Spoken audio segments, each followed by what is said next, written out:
C'est bon, ça enregistre. Alors, bon, ça va peut-être grincer la chaise et tout, parce que bon, j'avais pas prévu de faire cette vidéo. Et j'ai une chaise de merde, je suis sur mon bureau. Hier, j'ai vécu un truc assez perturbant. Je pense que c'était la première fois de ma vie depuis ma transition. Donc voilà, en gros, on m'a clocked. Se faire clocked, c'est quand quelqu'un découvre que vous êtes une personne trans. Et encore, moi, c'était encore plus violent que ça, puisque on m'a prise pour un homme. C'est tout con, vous savez, ça fait quelques temps que je dis que j'ai pris du poids et que j'ai envie de changer les choses et tout ça.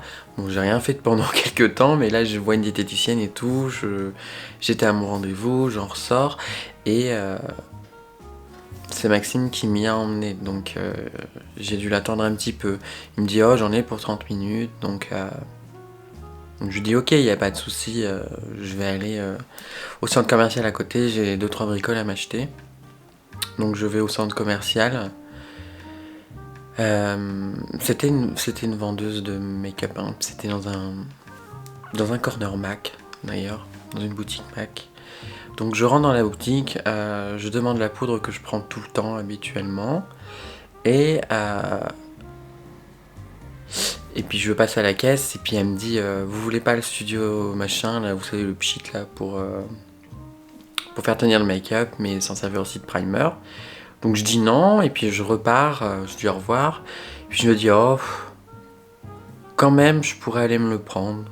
Je l'avais déjà eu il y a quelques années, donc du coup je connaissais. Donc je retourne dans le magasin, et je lui dis, bon, bah finalement, j'ai changé d'avis, je vais vous le prendre. Et là, la nana me regarde, et elle me dit clairement, ce sont vos vrais cheveux. Parce qu'avec mon collègue, on se sont... Et sur le coup, ça m'a fait BOUM. Je me dis, pourquoi elle me demande ça? Donc je lui dis, bah oui, oui. Et puis elle me répond, parce qu'avec mon collègue, on s'est dit qu'il avait de trop beaux cheveux. Et là, dans ma tête, ça fait... Mais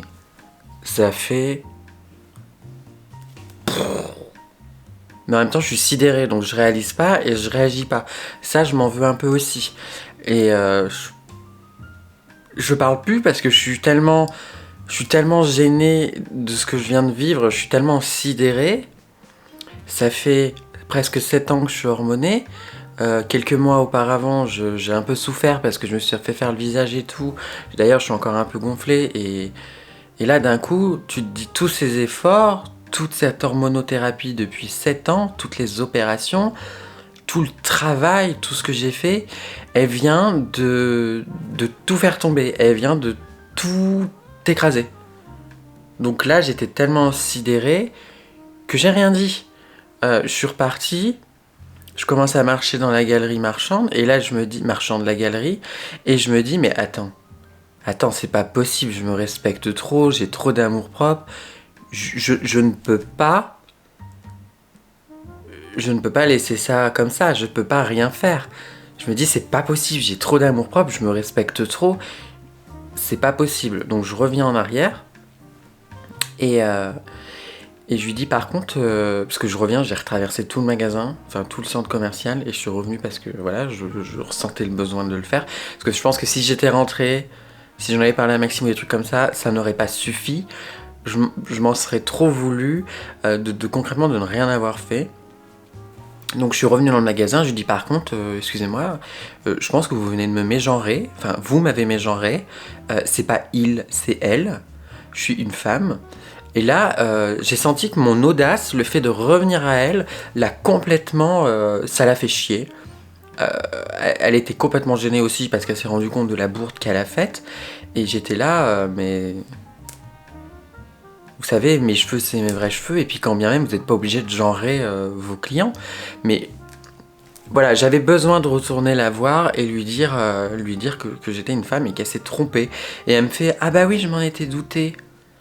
Bon, honnêtement, tout ce qui s'est dit dans ce moment-là, je n'écoutais pas. J'étais juste... ma mission, c'était juste d'aller la voir, lui dire qu'elle m'a mégenré, que je suis une femme, et point barre.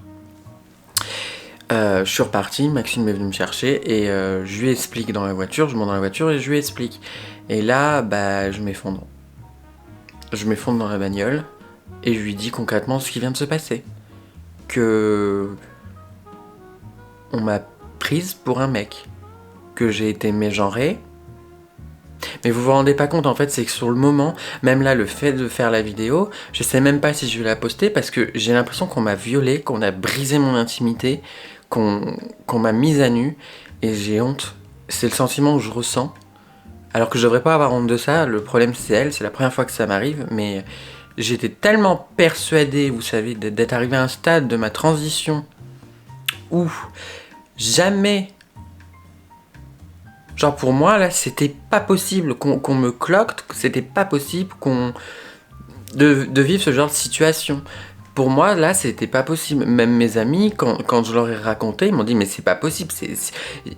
Par exemple, mon meilleur ami chaton m'a dit, je dis pas ça parce que je suis ton meilleur ami, mais genre, ça se voit absolument pas.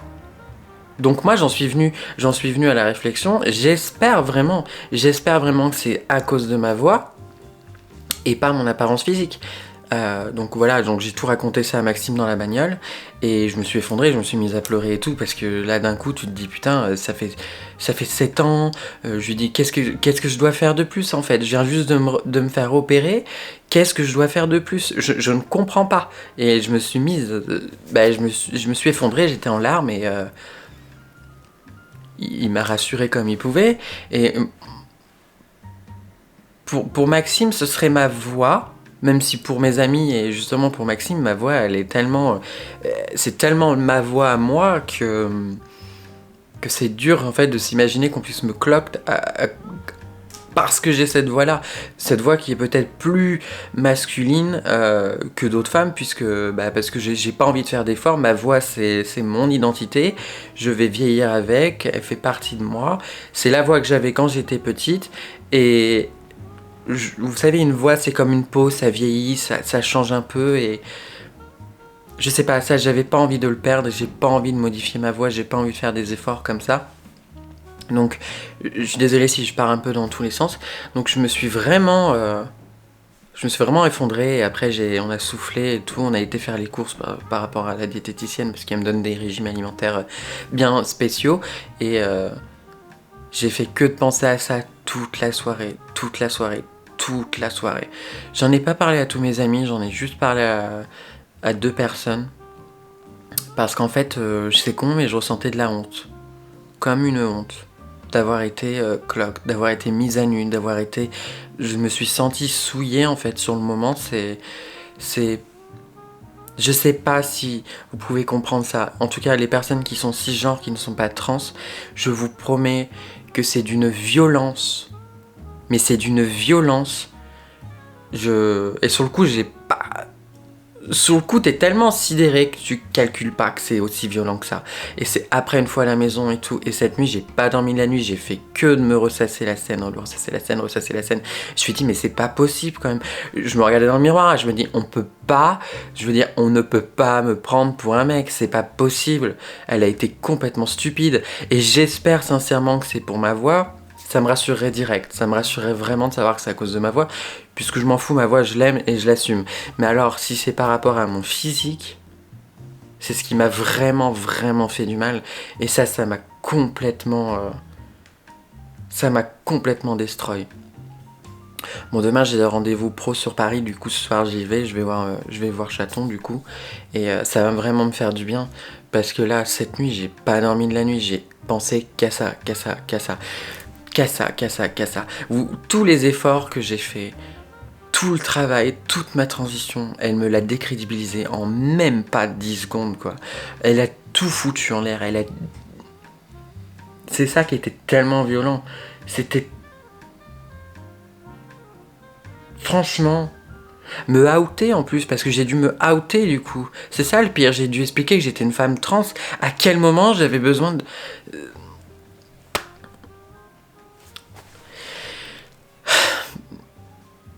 J'ai plus envie de pleurer là en fait. J'ai une grande colère en moi. Je suis énervé. J'ai envie de lui faire du mal, mais bon, on va pas lui faire du mal. Même si j'ai imaginé des choses, hein. Bien sûr, bien entendu, j'ai imaginé des choses. Mais bon, ça n'aurait rien arrangé. Je me souviens en plus quand je suis revenu lui dire, il y avait son collègue à côté, il a pas daigné me regarder une seule fois. Pas une seule fois. Je pense qu'ils étaient bien gênés et ils se sont dit celle-là, elle a de l'audace Et ça nous plaît pas. Mais bon, je l'ai fait quand même. J'ai fait mon travail. J'y suis allé, j'ai dit que j'étais une femme, point barre, et qu'elle m'aimait genrer. Et que c'était pas comme ça qu'il fallait traiter les clients. Et que les clients, on n'est pas obligé de tous les genrer. Et là, ce que je ressens vraiment, c'est de la colère. Hein. Vraiment, vraiment de la colère. Je suis très en colère. Et je pense à toutes les personnes pour qui ça arrive souvent. Ça doit tellement être douloureux, mais tellement douloureux. Je me sentais tellement en sécurité. Pour moi, c'était pas possible qu'un truc comme ça m'arrive. Je suis désolé si je regarde pas beaucoup la caméra, parce que je regarde surtout le retour caméra. Et pour moi, c'était pas possible. Et là, paf! Première fois en 7 ans, 6 ou 7 ans, première fois qu'on me cloque, qu'on voit que je suis une personne trans. Et là encore pire, elle s'est même pas dit que j'étais trans, elle a cru que j'étais un mec. Et le pire, c'est que j'avais le... Vous savez, j'avais le masque, donc en plus on voyait que mes yeux. Et là je me dis, mais c'est pas possible. Enfin, je veux dire, c'est pas possible comme ça qu'on me prenne pour un mec. C'est pas possible. Et du coup, j'ai toutes ces questions qui tournent en boucle, qui tournent en boucle, qui tournent en boucle, qui tournent en boucle, qui tournent en boucle. J'ai eu ça toute la nuit. Bon, Maxime a essayé de me rassurer comme il pouvait, mais bien entendu, c'est pas miraculeux, hein. Il est cisgenre, donc il pourra jamais réellement comprendre ce que je ressens. Mais en gros, voilà, je me sens... on m'a violée dans mon intimité, on m'a mise à nu et on m'a... Cette confiance que j'avais construite, cette confiance que j'ai mis du temps à construire, cette confiance en moi qui n'était pas... Vous savez, je renvoie une image de moi sur les réseaux sociaux d'une femme forte avec énormément de confiance en soi. C'est pas vraiment le cas. J'ai confiance en moi, mais là, elle m'a tout elle m'a tout saccagé, quoi. La confiance, elle l'a remise à zéro. Et là, je suis énervé, je suis sidéré, et ça va prendre un petit bout de temps à ramener cette confiance comme ça. Et si j'en parle, c'est pas pour me faire plaindre, c'est tout simplement pour... Je sais que dans les gens qui me regardent, il y en a qui ont dû subir ce genre de situation, et j'ai envie de vous dire que, ok, c'était mon tour. Moi aussi j'ai subi ça, et je vous comprends. Vous êtes pas seul, moi aussi je l'ai subi. Plein d'autres personnes qui pourront le dire en commentaire, pourront raconter ce qui s'est passé. Je pense que c'est tellement...